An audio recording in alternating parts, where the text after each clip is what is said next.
The idea had been nagging at me for some time, perhaps years.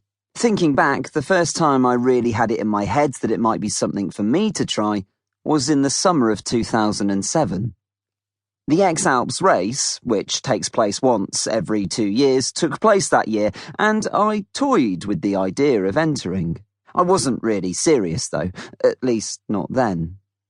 Scroll forward to 2009, and two friends, Tom and Aidan, competed for Britain. Through them, I became a much more avid spectator, glued to the live tracking, and even spending time on the phone to Aidan, guiding him in Chamonix, and, on the final day, trying to find him in the mountains and in the air. So now here I was, standing in the Mozartplatz in Salzburg, waiting for the start of the most extreme challenge I'd ever had the audacity, perhaps stupidity, to attempt in my life.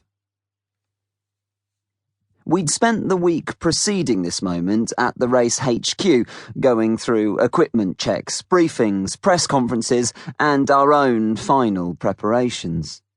We'd had a chance to socialise with the other teams, but by the end of the week we just wanted the race to start.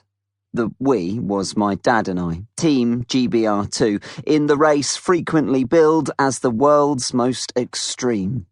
I was the one about to attempt to traverse the entire backbone of the Alpine chain by foot and by paraglider. It was, though, my father who had the really tough job. The rules state that each athlete could have one supporter. Dad's job was to do everything necessary to keep me going, including constant food, ensuring I had the right gear with me at all times, planning the route ahead, and even keeping me in one piece, physically and mentally. My role may have required more paragliding experience, in my case, over 20 years, and being on top physical form. I'd been training for over a year for this, but I was certain that when it came down to the race itself, my job was actually simpler. I just had to walk and fly.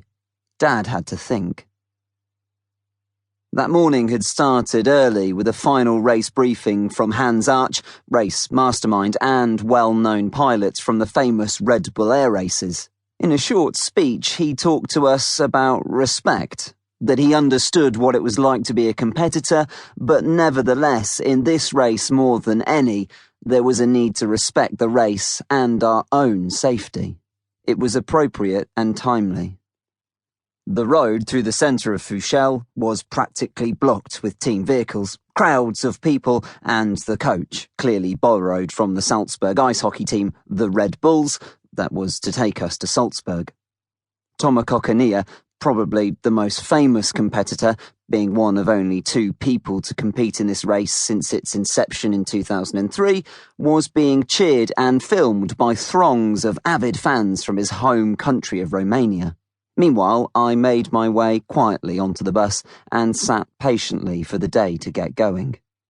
I was a no one in this race, and to be honest, that's the way I wanted it. My plan was just to quietly get on with it. I'd done my homework. In fact, together with my father, we'd spent literally weeks and weeks travelling the route of the race, checking alternatives, calculating height gains and ground distances of alternative paths, and buying maps.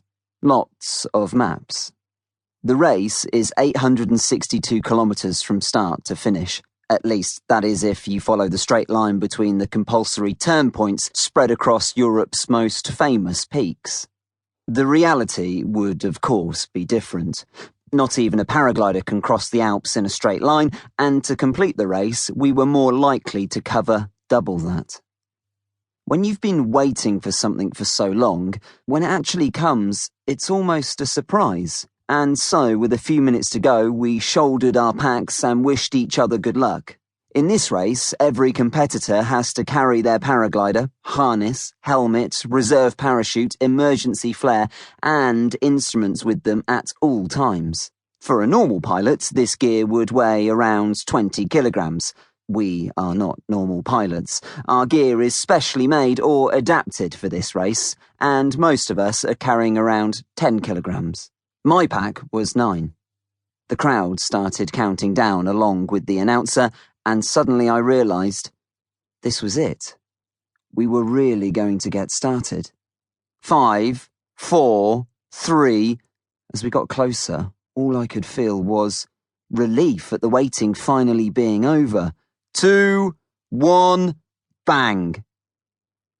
We were off.